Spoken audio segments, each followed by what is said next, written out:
Assalamualaikum warahmatullahi wabarakatuh. Kami dari kelompok 6 pada kesempatan kali ini akan mereview buku pada subbab 9 yaitu Deciding Investment Amounts and Prospects. Next. Kami dari kelompok 6 terdiri dari Max William saya sendiri, lalu Kori Farida, Adifa Aprodita, dan Wina Fitria. Nah, sebelum kita membahas lebih jauh tentang subbab ini, terlebih dahulu kita udah mengenal sebelum kita menentukan calon investor itu bagi perusahaan kita, tentu saja kita udah menetapkan biaya terpisah, biaya yang untuk kita lakukan nantinya sebagai pengembangan untuk perusahaan kita, untuk maju ke depan dan terus berkembang pada suatu saat nanti.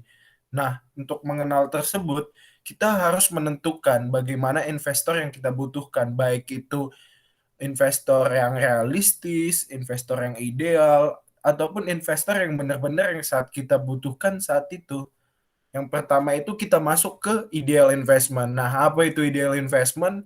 Ideal investment itu ya dari kata ideal, yaitu yang sewajarnya dan pada tingkat investasi tertentu seperti itu.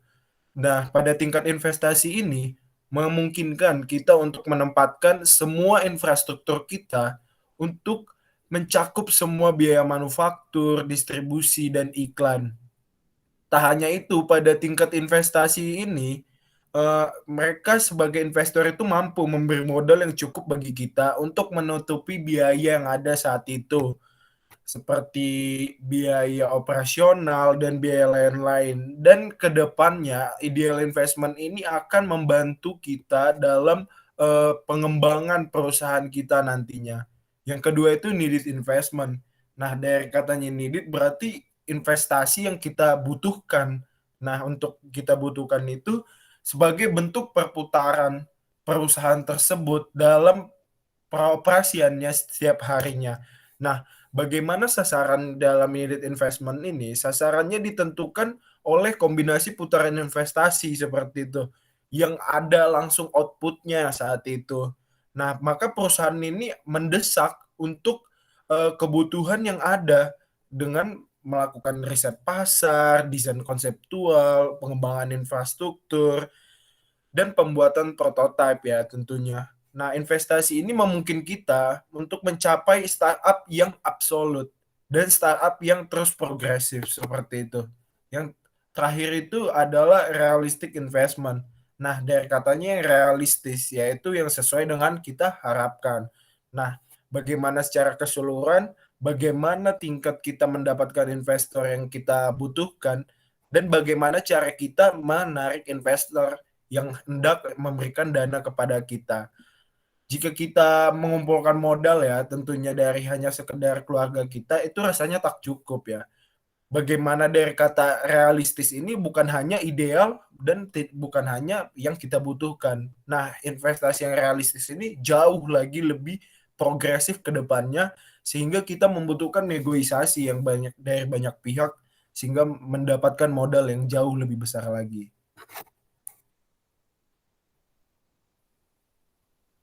Next.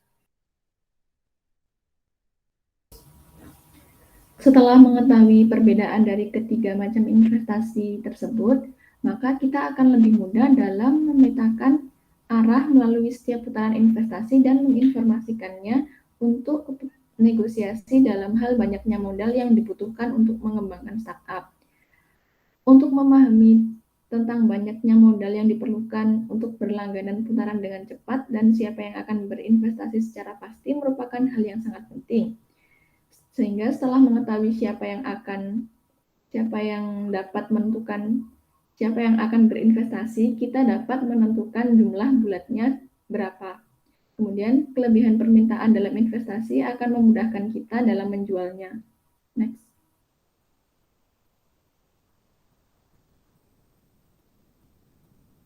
Ada dua jenis penilaian yang akan sering ditemui dalam bidang startup, yaitu yang pertama penilaian mandiri dan penilaian pasar. Penilaian mandiri yaitu seberapa besar kita percaya kepada bisnis kita sendiri. Kemudian yang penilaian pasar yaitu seberapa besar nilai bisnis kita di mata investor. Next.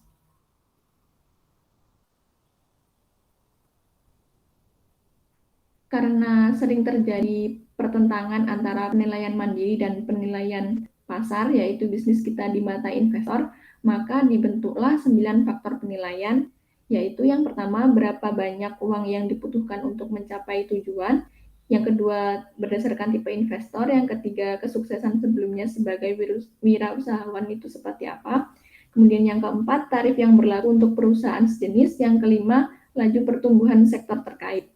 Next. Faktor yang keenam yaitu berdasarkan seberapa besar kemungkinan startup Anda mencapai profitabilitas. Yang ketujuh, tingkat pendapatan saat ini atau yang berpotensi dihasilkan oleh bisnis nantinya. Yang kedelapan yaitu tim yang dimiliki. Dan yang kesembilan yaitu akuisisi dan distribusi pelanggan perusahaan.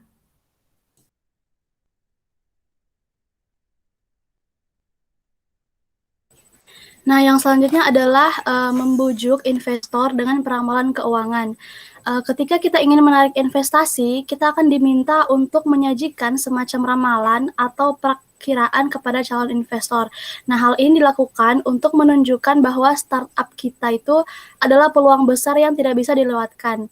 Nah, sebuah perkiraan ini harus menguraikan hal berikut untuk investor. Yang pertama, pendapatan yang diproyeksikan. Yang kedua, perkiraan biaya. Dan yang terakhir, pertumbuhan yang diharapkan. Nah, ada 5 faktor yang memperkuat perkiraan keuangan untuk investor. Yang pertama, tunjukkan kelayakan finansial startup kamu sebagai bisnis baru. Yang kedua, identifikasi potensi risiko yang dapat mempengaruhi arus kas bisnis.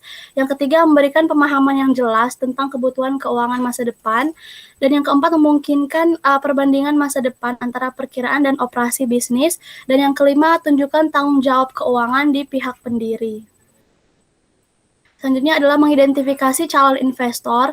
Di sini tidak semua orang adalah calon investor karena seorang calon investor itu yang baik harus memiliki kualitas sebagai berikut. Di sini ada 5. Yang pertama, minat pada sektor yang akan diperdagangkan oleh startup. Yang kedua, prospek cenderung mendengarkan promosi. Yang ketiga, prospek dapat diandalkan dan memiliki reputasi yang dapat dipercaya. Yang keempat, memiliki modal yang diperlukan untuk memenuhi kebutuhan mendesak startup.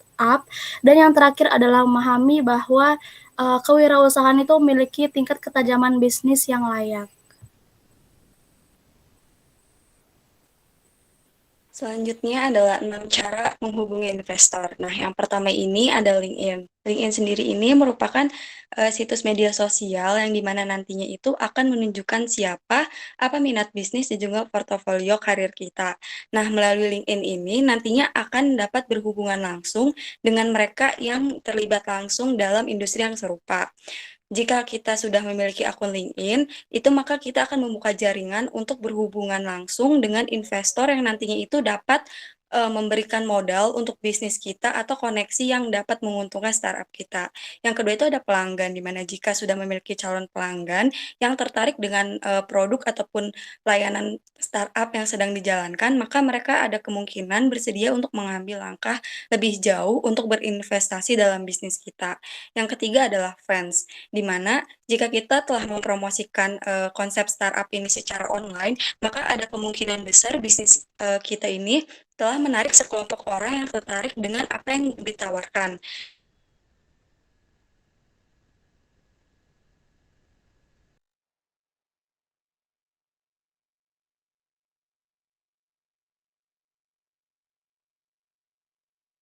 Meskipun mereka itu mungkin tidak mengisyaratkan bahwa mereka itu akan membeli produk tanpa menerima sedikit bantuan, bahkan jika itu berupa nasihat. Nah, si penasehat tersebut itu ada kemungkinan juga tertarik untuk berinvestasi.